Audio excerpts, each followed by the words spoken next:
Professor Ravi Bhatnagar की स्वर रचना और प्रोफेसर संगीता पंडित के निर्देशन में काशी हिंदू विश्वविद्यालय की ये छात्राएं आपके सम्मुख सरस्वती वंदना प्रस्तुत कर रही थी। काशी में माननीय प्रधानमंत्री जी का आगमन हर बार काशी को एक नया फ्लेवर और नया कलेवर देता है।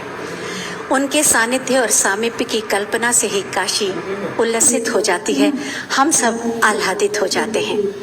मैं हम सब की भावनाओं को व्यक्त करने के लिए माननीय श्री धर्मेंद्र प्रधान जी से अनुरोध करूंगी कि हम सब की ओर से माननीय प्रधानमंत्री जी को अंग वस्त्र भेंट कर उनका स्वागत करें और स्मृति चिन्ह प्रदान करके उनका अभिनंदन भी करें।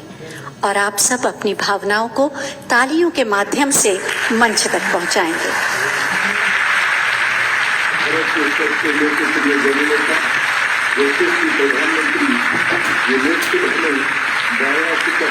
एक बार पुनः माननीय प्रधानमंत्री जी की गरिमामयी उपस्थिति को नमन।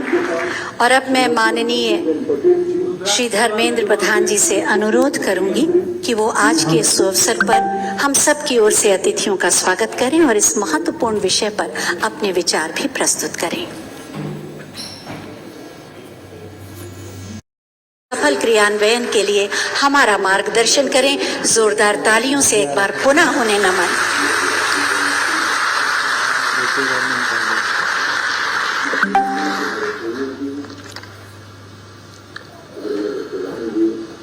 उत्तर प्रदेश के राज्यपाल श्रीमती आनंदीबेन पटेल, यहाँ के लोकप्रिय मुख्यमंत्री योगी आदित्यनाथ जी, मंत्रिमंडल के मेरे सहयोगी धर्मेंद्र प्रधान जी, राष्ट्रीय शिक्षा नीति वाराणसी का प्रतिनिधित्व करते हैं माननीय श्री नरेंद्र मोदी जी, उत्तर प्रदेश की महामहिम राज्यपाल श्रीमती आनंदीबेन पटेल जी, उत्तर प्रदेश की लोकप्रिय मुख्यमंत्री योगी आदित्यनाथ जी, केंद्रीय शिक्षा मंत्रालय में मेरे सहयोगी डॉक्टर सुभाष सरकार जी, अन्नपूर्णा देवी जी, डॉक्टर राजकुमार रंजन सिंह जी, उत्तर प्रदेश के उच्च शिक्षा मंत्री श्री योगेंद्र उपाध्याय जी, उत्तर प्रदेश की तकनीकी शिक्षा मंत्री श्री आशीष पटेल जी, प्रदेश के उच्च शिक्षा राज्य मंत्री आदरणीय रजनी तिवारी जी, देश की वरिष्ठ विद्वान, शिक्षा नीति के ड्राफ्टिंग समिति की अध्यक्ष डॉक्टर के कस्तूरीरंगन जी, देश भर के विश्वविद्यालय और उच्च शिक्षा संस्थानों की कुलपति और निर्देशक समूह, प्राध्यापक समूह, विद्वानगण, शिक्षाविद, आमंत्रित अतिथिगण एवं मीडिया के मित्र, ऐतिहासिक शहर काशी में शिक्षा जगत के इस भव्य सम्मेलन में आप सभी का स्वागत करना मेरे लिए सम्मान और सौभाग्य की बात है। इसीलिए मैं इस शाश्वत शहर के आराध्य काशी विश्वनाथ की चरण में विनम्र प्रणाम करते हुए अपनी बात आरंभ करता हूँ। ये सबसे पुरानी जीवंत शहर है जो प्राचीन काल से ही ज्ञान एवं सिखाने का विश्व विख्यात केंद्र रहा है। हमारे देश के युवाओं के भविष्य और उच्च शिक्षा पर विमर्श के लिए वाराणसी सबसे बेहतरीन स्थान है, क्योंकि यहाँ के कण कण में हमारी प्राचीन धरोहर, संस्कृति एवं ज्ञान राशि समाहित है। राष्ट्रीय शिक्षा मैं प्रदेश सरकार की ओर से देश भर से आए हुए आप सभी शिक्षाविदों की ओर से आदरणीय प्रधानमंत्री जी का हृदय से स्वागत करता हूं, अभिनंदन करता हूं। मैं इस अवसर पर अपने केंद्रीय मंत्रियों के साथ ही आप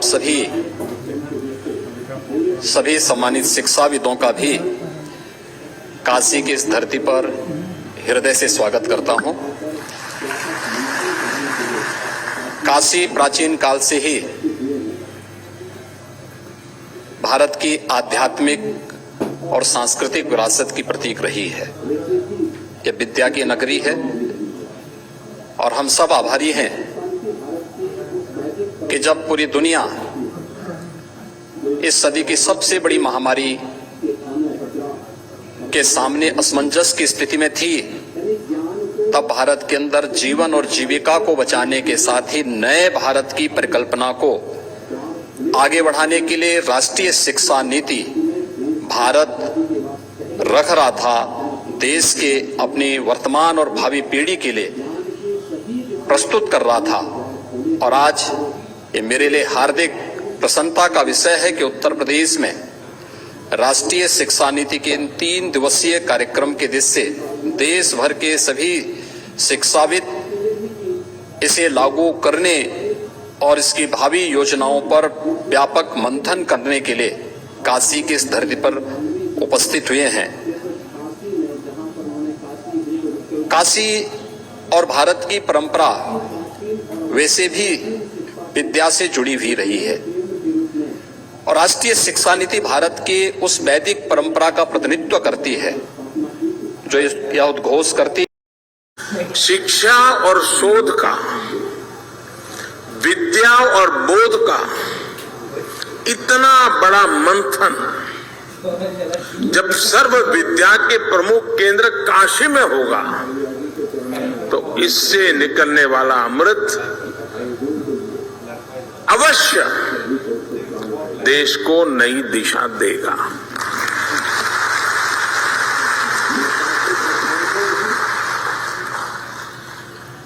मैं इस अवसर पर महामना मालवीय जी के चरणों में नमन करते हुए इस आयोजन के लिए आप सभी को शुभकामनाएं देता हूं। मैं काशी का सांसद हूं। मेरी काशी में आप पधारे हैं तो एक प्रकार से मैं होस्ट भी हूं।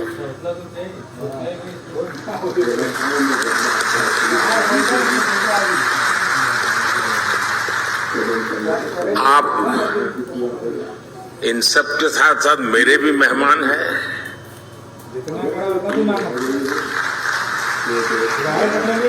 मुझे विश्वास है कि व्यवस्थाओं में ज्यादा आपको असुविधा नहीं होगी। प्रबंध करने का सबने भरपूर प्रयास भी किया होगा, लेकिन फिर भी अगर कोई कमी रह गई है तो दोष मेरा रहेगा।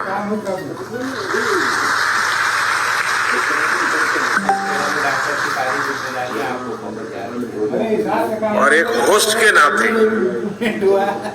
कोई भी आपको असुविधा हो जाए तो उसकी क्षमा मैं पहले से मांग लेता हूं। साथियों, मैं अभी एक कार्यक्रम करके आ रहा हूं। यहाँ मध्याह्न भोजन के लिए एक सेंट्रलाइज किचन का काम था, लेकिन वहां मुझे मेरी काशी की सरकारी स्कूल के 10-12 साल की उम्र के बच्चों के साथ गप्पे गोष्ठी करने का अवसर मिला।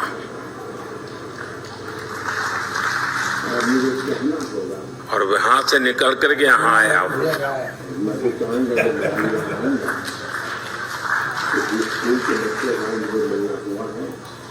और मैं उनसे सुनकर के आया हूं और आपको सुनाने आया हूं।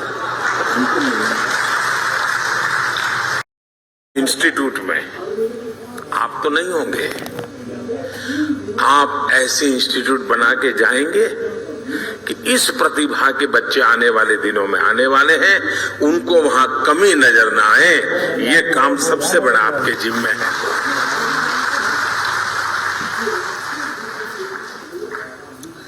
और मुझे विश्वास है कि अगले 3 दिनों तक यहाँ जो चर्चा और विमर्श होगा उससे राष्ट्रीय शिक्षा नीति के क्रियान्वयन को प्रभावी दिशा मिलेगी।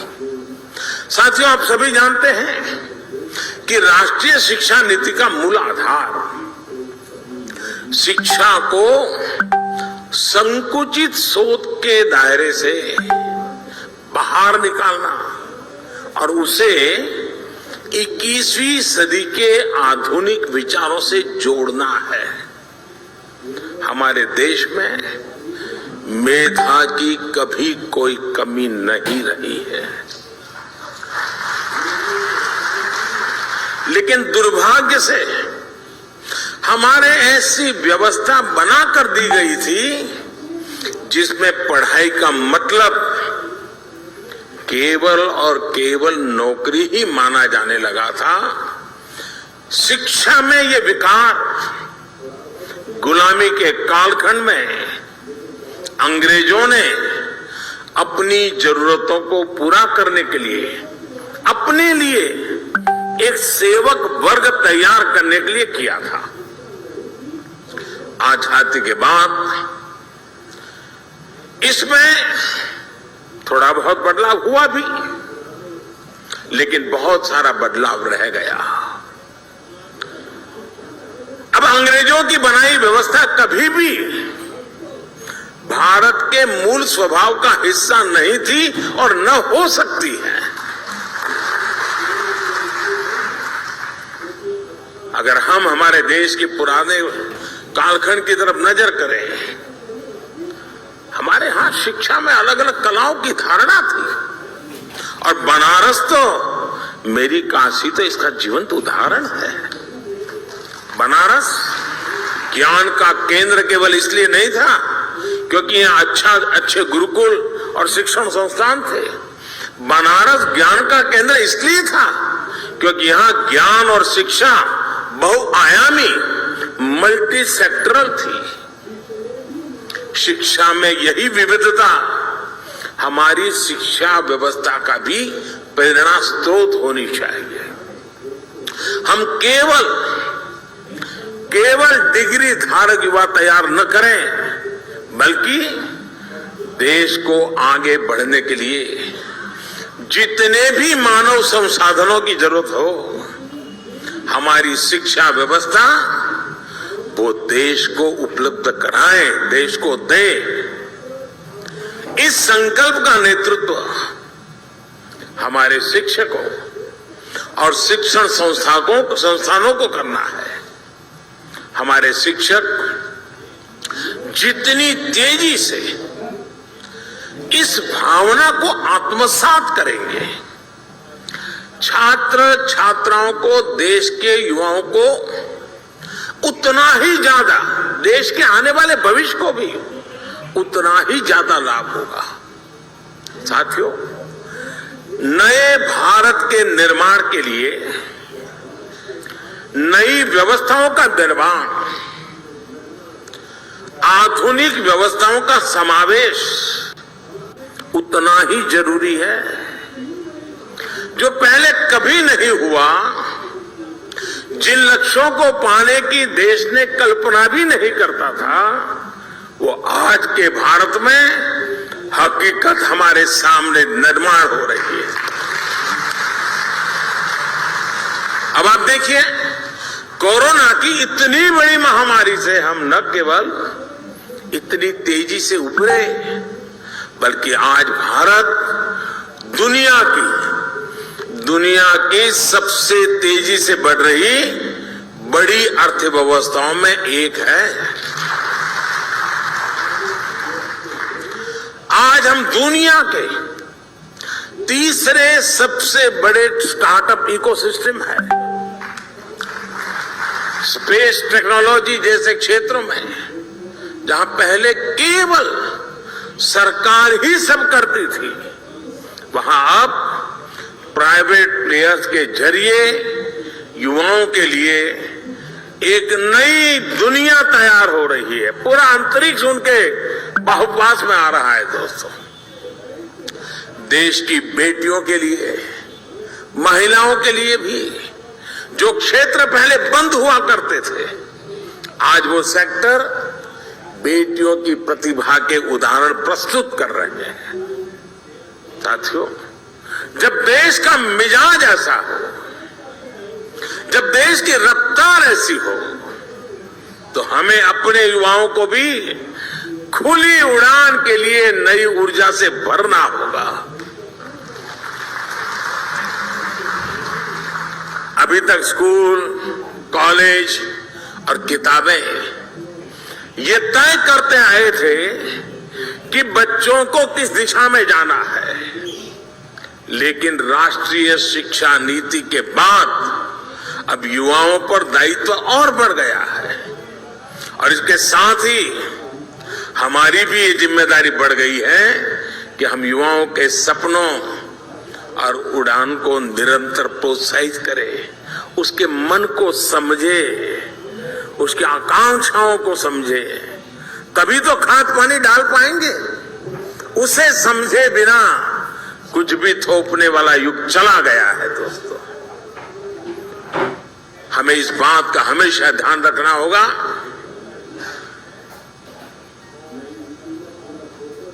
हमें वैसा ही शिक्षण, वैसी ही संस्थानों की व्यवस्थाएं, वैसा ही ह्यूमन रिसोर्स डेवलपमेंट का हमारा मिजाज अपने आप को सज्ज करना ही होगा।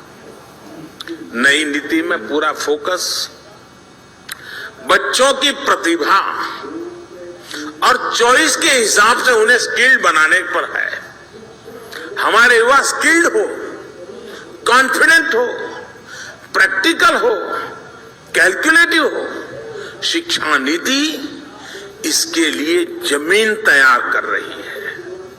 साथियों, देश में तेजी से आ रहे परिवर्तन के बीच शिक्षा व्यवस्था और इससे जुड़े आप सभी महानुभावों की भूमिका कितनी अहम है, इसका एक उदाहरण मैं अपने गुजरात के मुख्यमंत्री काल के शुरुआत के कालखंड का एक अनुभव बताता हूं।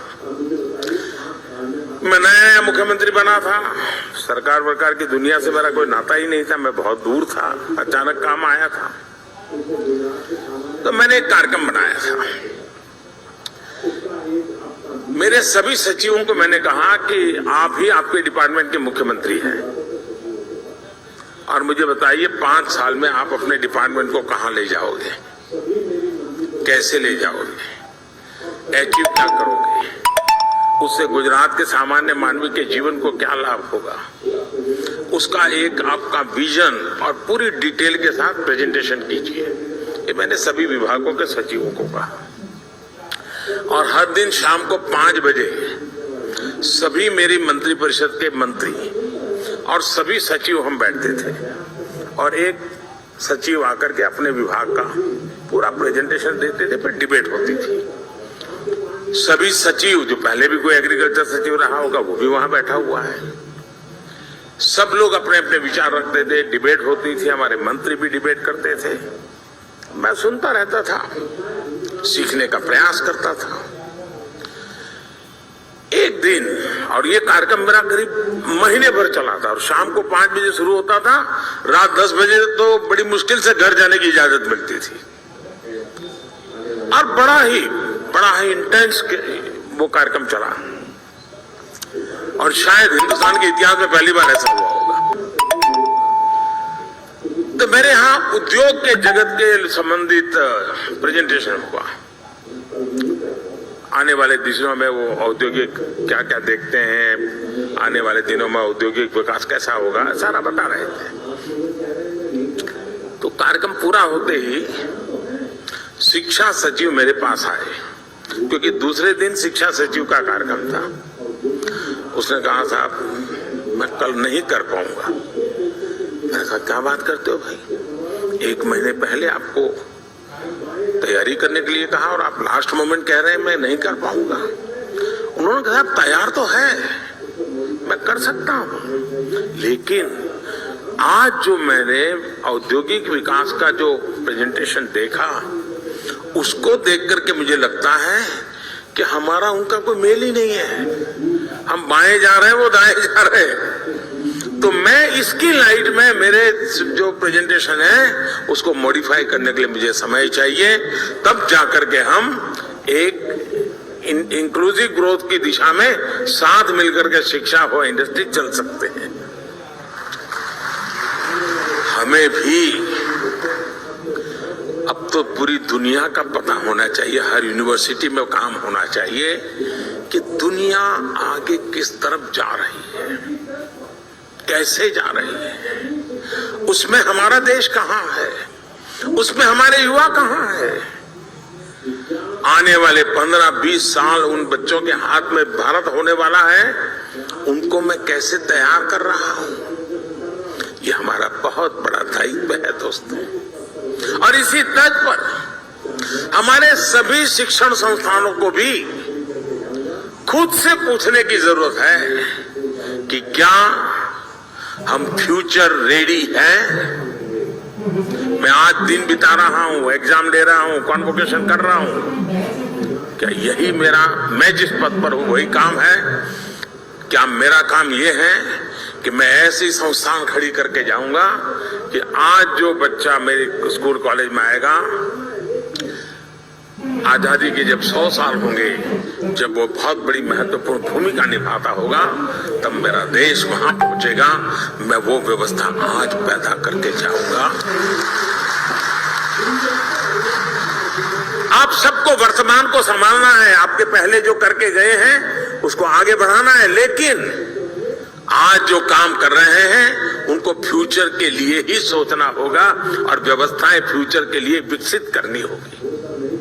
क्योंकि आज बच्चों की जिज्ञासा ऐसी होती है जिनके उत्तर, अभी मैंने कहा, मैं जिन बच्चों को मिलकर आया हूं, आपको भी घर में पता चलता होगा, छोटे छोटे आपके पोते पोती भी आपको सवाल पूछते होंगे, आपके नन्हे मन्ने बेटे अगर सवाल पूछते होंगे, आपको सोचना पड़ता होगा, अरे भाई ये कहां सर खा रहा है, वो सर नहीं खा रहा है, और का सर उसको जवाब नहीं दे पा रहा है दोस्तों, वो सर। आपके हर किसी के घर में अनुभव आया होगा जी। आज की पीढ़ी जिन बातों को लेकर के आती है, वो तो गूगल पर 10 चीजें सवाल पूछते बोले आप क्या कह रहे हो, गूगल तो ये कह रहा है, आपको काउंटर करता है बच्चा। अब ये बच्चे आपकी यूनिवर्सिटी में 10 साल के बाद आएंगे तो क्या हाल होगा आपका? हमें अपने से तैयार करना होगा अपने आप को। आप घर में भी उसके अपने बच्चों के साथ मिसमैच अनुभव कर रहे हैं। जब स्कूल कॉलेज के कैंपस के अंदर बहुत बड़ी मात्रा में युवा पीढ़ी होगी, इस प्रकार से नई सोच के साथ आई होगी, और हम वहां उसके योग्य नहीं होंगे, तो उनके साथ कितना बड़ा गहरा अन्याय हो जाएगा दोस्तों। और इसलिए आवश्यक है कि हम भविष्य को जाने, समझे, व्यवस्थाओं को विकसित करें। मैं अभी कुछ दिन पहले डिजिटल इंडिया अभियान के तहत गांधीनगर में एक एग्जीबिशन देखने गया था। वहां सरकारी स्कूल के बच्चे थे, 12वीं 10वीं या 11th के बच्चे थे। वहां बच्चों ने जो प्रोजेक्ट तैयार किए थे, जो आइडियाज रखे थे, मैं बहुत उसको समझने की, देखने का प्रयास कर रहा था, और मैं प्रभावित हुआ था इन बच्चों के काम से। रिसर्च का ऐसा पोटेंशियल, कम उम्र में ऐसे ऐसे इनोवेशन वाली बातें सुनकर मैं दंग रह गया। वहां कई बच्चे बायोटेक और जेनेटिक्स में इंटरेस्टेड थे। उनकी क्लास में जब साइंस के फंडामेंटल्स पढ़ाए जा रहे हैं, तब वो जीन मैपिंग, एफिनेटिक क्रोमेटोग्राफी और जेनेटिक लाइब्रेरी बेस्ड टूल्स की बात कर रहे थे। अब कितना बड़ा अंतर है, कल्पना करिए। मैं उनके काम को देखकर सोच रहा था कि जब ये हायर एजुकेशन में पहुंचेंगे तो हमारे इंस्टीट्यूशन इनकी आधुनिक सोच के मुताबिक तैयार होंगे क्या? अगर हम इन बच्चों के लिए उनके हायर एजुकेशन में पहुंचने का इंतजार करेंगे, तब तक दुनिया बहुत आगे निकल जाएगी दोस्तों। इसलिए हमें ये अभी से सोचना होगा कि जिस उम्र में भी बच्चों के मन में मोटिवेशन है, उसी उम्र में उन्हें गाइडेंस और रिसोर्स मिले, इसका प्रबंध हमने सोचना पड़ेगा। हमें अपने संस्थान में ऐसी व्यवस्था तैयार करने पर काम करना चाहिए। साथियों, इस महीने के आखिर में 29 जुलाई को राष्ट्रीय शिक्षा नीति को 2 साल पूरे होने वाले हैं। और अभी धर्मेंद्र जी बता रहे थे कि बड़े मंथन के बाद ये शिक्षा नीति बनाई। कस्तूरबा रंजन जी ने बहुत अच्छा नेतृत्व दिया, उसके कारण ही संभव हुआ। और इतना विविधता भरा देश और राष्ट्रीय शिक्षा नीति का इस प्रकार से स्वागत हो, ये अपने आप में बहुत बड़ी सिद्धि है जी, बहुत बड़ी सिद्धि है। लेकिन इसकी विशेषता देखिए, इसको बनाने में तो मंथन हुआ। आमतौर पर सरकार का स्वभाव होता है, एक डॉक्यूमेंट बन जाता है, वो डॉक्यूमेंट समय के भरोसे छोड़ दिया जाता है, कुछ व्यक्तियों के भरोसे जोड़ जाता है, आपके भी टेबल पे कुछ दिन शोभा बढ़ाता है डॉक्यूमेंट, फिर वो भी टेबल पे से हट जाता है, कोई नया डॉक्यूमेंट आता है, वो जगह ले लेता है, बात वहीं समाप्त हो जाती है। अनुभव आपको भी है, यहां बैठे हुए लोगों को भी है। हमने ऐसा नहीं होने दिया। हमने हर पल इस राष्ट्रीय शिक्षा नीति को जिंदा रखा है। मैं स्वयं भी इतने कम समय में कम से कम 25 सेमिनार में गया हूं, शायद 25 से ज्यादा, और इसी विषय में मैं बोलता रहा हूं। ये रिपोर्ट देने के बाद स्वयं कस्तूरी रंगन जी लगातार संवाद कर रहे हैं, हर क्षेत्र के लोगों से संवाद कर रहे हैं, उनके क्लैरिफिकेशन चाहिए समझा रहे हैं, उनके पीछे का विजन क्या है, बैकग्राउंड इंफॉर्मेशन वो समझा रहे हैं। पूरी सरकार के सभी डिपार्टमेंट लगातार कोशिश कर रहे हैं कि ये, क्योंकि 30 साल के बाद आया हुआ डॉक्यूमेंट, सिर्फ कागज का ढर्रा हमारे पास पहुंच जाने से होगा नहीं जी। आप भी यहां जब 3 दिन मंथन करोगे, उसकी कई बारीकियां हैं जो शायद आपने पूरा पन्ना पढ़ लिया होगा, लेकिन आप नए तरीके से आपके सामने उजागर होगी। इसलिए अपनी यूनिवर्सिटी के अंदर भी ऐसे ही निरंतर मंथन की योजना बना करके यहां से जाना, सिर्फ यहां से आप सुन करके मत चला जाना, आपके साथ जुड़े हुए जो बाकी साथी हैं वे भी ऐसा ही मंथन करें, उसमें से और अमृत निकाले जी, तब जाकर के इसका लाभ होगा। और इसके इम्प्लीमेंटेशन की जो चुनौती, उसके लिए जो चुनौतियां हैं, उसकी हर बारीकी पर हमें जोर करते रहना चाहिए। साथियों, आज जब कोई काम अपने हाथों में लेता है तो समस्याएं का समाधान भी तेजी से निकलता है। समस्या समझ करके आज मैं कहां पढ़ूं इसमें, तो समाधान कभी नहीं निकलता है। साथ ही इन 2 सालों में देश राष्ट्रीय शिक्षा नीति को लागू करने की दिशा में कई ठोस कदम उठा चुका है। इस दौरान एक्सेस, क्वालिटी और फ्यूचर रेडीनेस जैसे जरूरी विषयों पर हुई वर्कशॉप ने भी बहुत बड़ी मदद की है। देश विदेश